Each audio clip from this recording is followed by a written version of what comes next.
Where to even start today? The last 24 hours have been almost surreal here in the United States. Let's start with what exactly would I do about guns? You know, one of the things that has come up in the last 24 to 48 hours after we've had not only the Buffalo shooting, but also now the Uvalde, Texas school shooting has been when people say we've got to do something about the guns.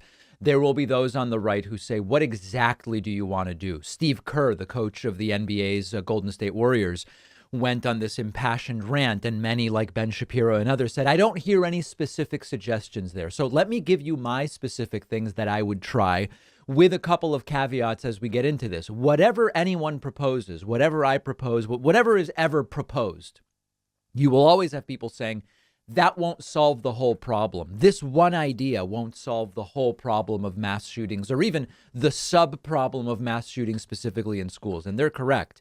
This is such a widespread issue that no one thing will solve or prevent every mass shooting. But that's a reason to do many things rather than to do none. So that's number one.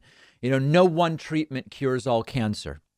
Blood pressure medication alone doesn't prevent all strokes and heart attacks. But you say, well, let's do blood pressure medication, exercise, diet, meditation, whatever. Seat belts don't stop every car death, but we say seat belts are one tool, safer cars are another, crash testing is another, road design is another, driver education. Okay.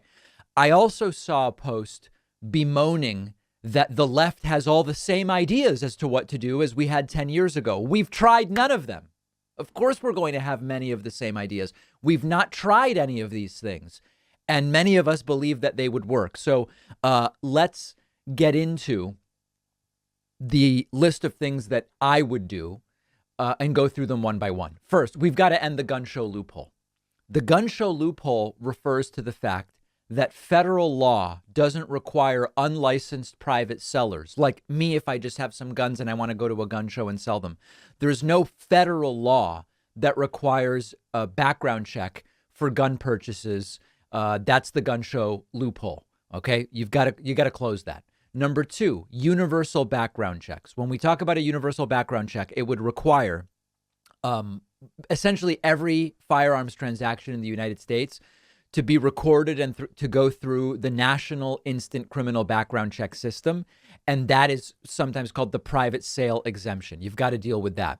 Universal background checks aren't required by U.S. federal law. You've got 22 states in D.C. that require them for at least some private sales, but that's got to go federal. Number three, we need a mandatory waiting period from the time that you go and you say, I want the gun, to the time when you get the gun. Absolutely imperative. You've got to have a mandatory waiting period. Four, what about no high capacity weapons for those under age 25? You can get your single action firearms or your handgun, I guess, at age 18, but you've got to wait until age 25 for certain high capacity weapons.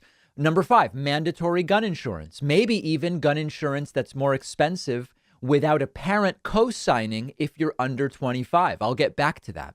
What about a required community support letter for anyone under 25 who wants a gun? Meaning you've got to have, I don't know, it's sort of like you would have 2 or 3 references for a job. You need 2 or 3 references from people over age 25 if you are under age 25. I'll get back to why that may be a really important thing. Number 7, we probably want to ban some weapons. Yes, we already do it, right? You can't get nukes. You can't get shoulder mounted RPGs. We might just expand that list a little bit. There are simply some weapons that are of no real value except as mass killing machines. I'm not pretending that I have the exact point at which you draw the line, but we probably want to look at that. Number 8, a periodic mental health evaluation, including when you first obtain the firearms. All these right wingers saying the problem is mental health. Well, okay, let's do something about it. Require an initial and a periodic mental health evaluation. Number 9, an extensive licensing process. Okay. You need a written and practical test for a driver's license. It should be the same for guns. Also, the training and licensing period shouldn't be one weekend. It should be longer, like with cars. And we should have a gun buyback program. Okay. That will make the off ramp for lots of people much more reasonable. There should be a gun buyback program. They've worked in many other countries. Now, many of you will see that list and you will say, but David, sir, if you're that polite, not those things wouldn't have stopped this specific shooter in Uvalde, Texas. Well, some of the things I listed would have had no impact, like the gun show loophole would have had no impact in this particular case, but others would. Okay. 18-year-old shooter. If you got the guns legally, right? Because these were guns that he was allowed to get. If you limit high capacity weapons to age 25, then this shooter might have had a handgun, and almost certainly fewer people die if this particular shooter had only a handgun. Having to have a certificate of gun insurance might have dissuaded the guy from going and getting those guns because it would have been an additional cost.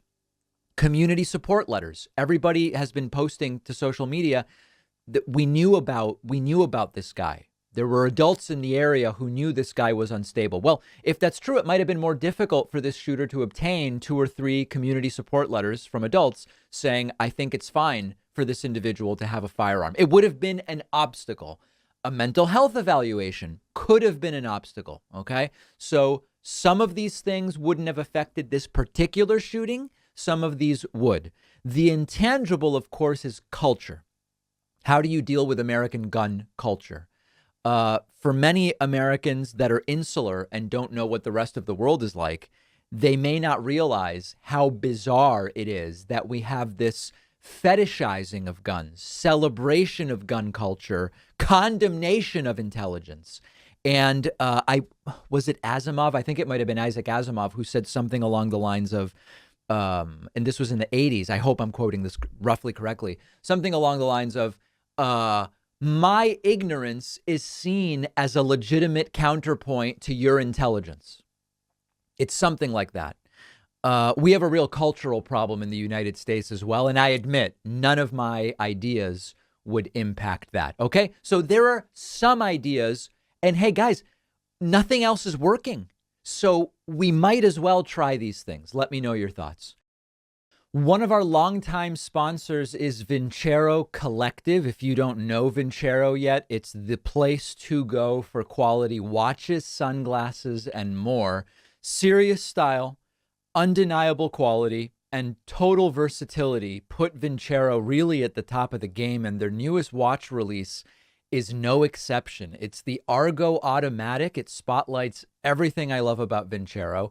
I got the Argo Automatic in frost white. This is a dive watch, which is, of course, a staple in the watch world, but I really think Vincero found a way to make this one stand out. I love the gradient blue accent of the hour markers against the solid white face.